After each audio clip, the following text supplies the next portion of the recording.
I'm making this video because I've been getting into a lot of tier list videos and various posts online lately regarding the topic of ranking every single mainline Pokemon game, and I couldn't help but notice a fairly common trend. There are a lot of people that have ranked Pokemon Emerald 2 or even sometimes 3 tiers higher than Ruby and Sapphire on a tier list, and the equivalent amount of spots on general rankings lists. Now, don't get me wrong, and I don't want to put words in anyone's mouth, but I think we can all agree that Emerald is better than Ruby and Sapphire, but this all got me thinking, is Pokemon Emerald really that much better than Ruby and Sapphire? Let's see if we can answer that.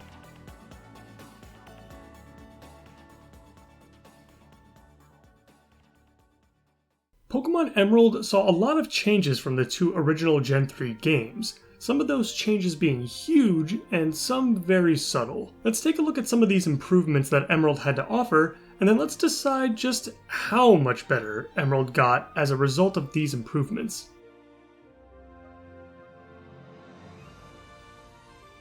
Pokemon Emerald saw a very nice increase in the amount of Pokemon you could obtain compared to Ruby and Sapphire. Through the main storyline, Emerald basically had all the same Pokemon that you could obtain in Sapphire version, while also being able to capture many of the version exclusive Pokemon from Ruby as well. However, oddly enough, and just to be totally fair, there were a small handful of Pokemon that, for reasons unknown, were completely omitted from the Emerald version, even though you could catch them in Ruby or Sapphire. Anyone know why this is? It seems like a very odd decision to me. Anyway, moving past the main story and into the post-game though, a whole lot of new obtainable Pokemon open up that are just not available in Ruby and Sapphire. The Safari Zone gets 2 brand new areas to explore, featuring Pokemon such as the Wooper line, Mareep line, and the Houndour line, just to name a few popular ones. I think there are around 20 Pokemon in total or something like that in those areas. You now also have access to the Desert Underpass as well, a new area in Emerald that features Ditto as the primary Pokemon to catch here. You can obviously catch both of the legendaries in this game, and once you complete Hoenn's Pokedex, you're granted a free Johto starter of your choice. Not bad.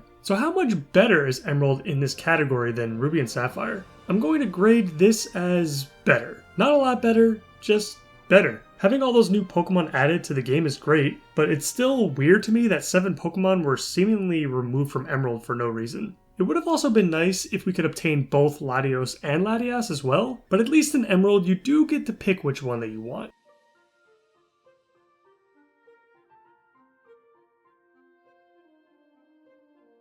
Emerald saw a lot of improvements graphically. Some of these changes were big, and some of them could have completely gone unnoticed by some players. Some of the more noticeable changes included new areas such as the Desert Underpass I mentioned earlier, the Mirage Tower, Trainer Hill, a bunch of event locations, and of course, the Battle Frontier. More on that later. The general layout of Hoenn's features on various routes also shifted. Some to accommodate the new and improved story, more on that later as well. Some seemingly to make it more convenient for us as the players, and some for who knows why. Perhaps to increase our overall immersion? And finally, another immediately noticeable upgrade over Ruby and Sapphire was with Emerald bringing back animated sprites in battle. I don't have to tell you that this can make a huge difference in the overall experience of any playthrough. I have to assume they weren't in Ruby or Sapphire due to time constraints perhaps? In any case, I'm really glad they were able to bring them back for Emerald. So how much better was Emerald graphically? Honestly, a lot better. Bringing back the animated sprites obviously contributes to my verdict here greatly, but surprisingly, even the changes made to a lot of the routes in the game made a difference in the experience. And I'm also biased because green just so happens to be my favorite color.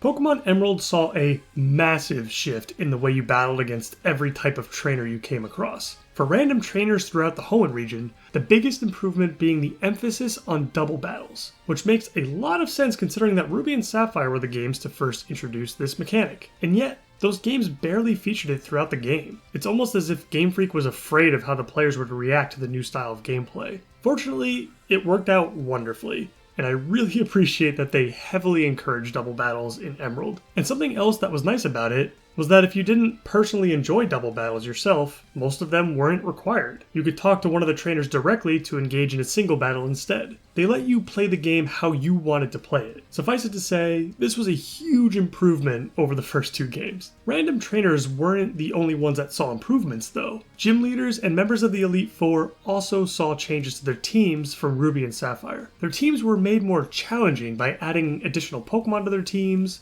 those additional members often being other Pokemon from the Hoenn region, which is awesome. Brawly gets Meditite, Watson gets a Manectric, Flannery gets a Camerupt, Norman picks up a Spinda and Linoon, Tate and Liza finally have 2 additional Pokemon, thank God. And not to mention, Juan gets thrown into the mix as a brand new gym leader essentially. His team is still water-based like Wallace's, but features entirely new Pokemon. And now that Mr. Stone has finally figured out how to invent the cell phone, you also gained the ability to re-battle these gym leaders as well. Seeing the earlier gym leaders with higher level teams in particular is really cool. The Elite Four and the Champion also saw improvements to their teams as well, just adding to the experience even further. And finally, we also can't forget that we got an epic red-style battle with Steven now in the postgame. So how much better was Emerald when it came to battles against gym leaders, trainers, and the Pokemon League? Without exaggerating, drastically better. This, in my opinion, is the single greatest improvement that Emerald has to offer over Ruby and Sapphire. Battling is the heart and soul of any Pokemon game, and without it, I don't know how the franchise even exists. I believe that these changes generated a lasting experience, completely separated from what Ruby and Sapphire had to offer. A fantastic change for casual playthroughs and Nuzlockes of all kinds.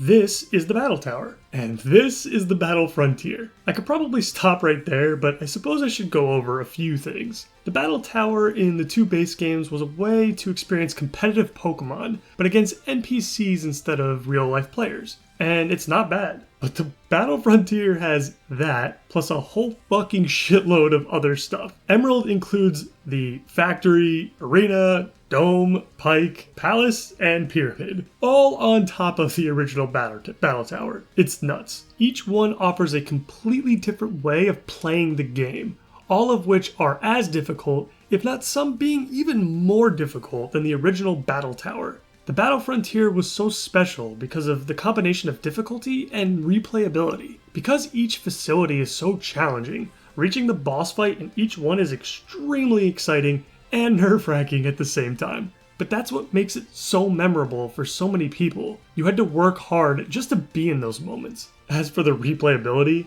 even if you're really experienced, I can't imagine you would get through everything in less than 100 hours. You could spend an eternity in this place. So how much better was the Battle Frontier in Pokemon Emerald? A lot better. For sure. The Battle Frontier remains to this day in many eyes as one of the greatest pieces of post-game content that Game Freak has ever implemented. And it came with all the other new post-game areas and whatnot Emerald had to offer on top of that. Overall, this place was a big deal.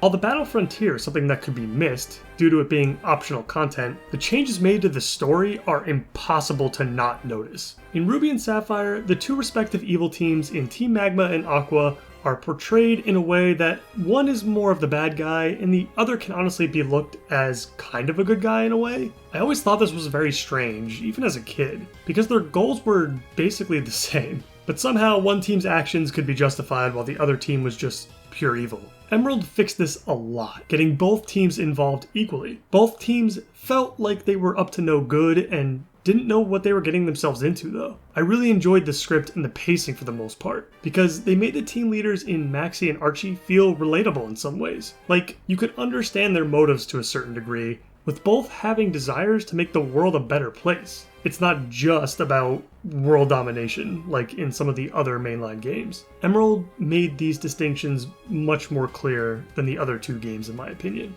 Not only that, but Emerald also changed how the story resolved drastically, with Rayquaza becoming the primary focus as it quelled the brutal battle between Groudon and Kyogre. This came with an actual visual of the battle taking place right in the middle of Sootopolis City, as well as a, at this point, very famous cutscene that we got to wrap things up. This whole sequence of seeing Maxie and Archie's reactions to the devastation, seeing the battle take place ourselves, and then meeting up with Wallace in the Cave of Origin to figure out what the hell's going on, it was exhilarating back then. Everything felt more urgent as we approached the climax of the story, and I really appreciate what Game Freak was able to accomplish here.